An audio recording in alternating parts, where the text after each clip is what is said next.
Welcome to The Last Breakfast. Please enjoy the video. In this video, I will explain how we can make soup at home.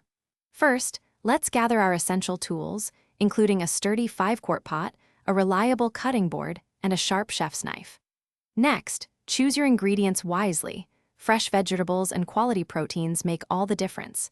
Begin by washing and uniformly chopping your produce, aiming for pieces about 1/2 inch in size for even cooking. This foundational step sets the stage for a delicious homemade soup.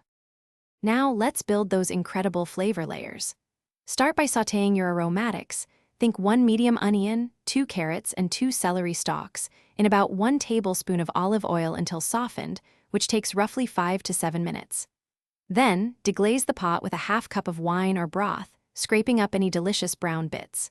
Finally, pour in 4 to 6 cups of your chosen broth or stock, forming the heart of your soup. With your flavorful base established, it's time to add the stars of your soup. Incorporate your main ingredients, perhaps 2 cups of chopped potatoes, 1 cup of lentils, or 8 ounces of cooked chicken. Bring the mixture to a gentle simmer over medium heat, then reduce the heat to low. Allow it to cook slowly, uncovered, for 20 to 30 minutes, or until all your ingredients are perfectly tender and flavors have melded beautifully. The final steps are crucial for a truly exceptional soup. Taste your creation and adjust the seasonings. A pinch more salt, a dash of pepper, or fresh herbs can elevate the flavor profile significantly. For a richer texture, you might stir in a 1/2 cup of heavy cream or a cornstarch slurry.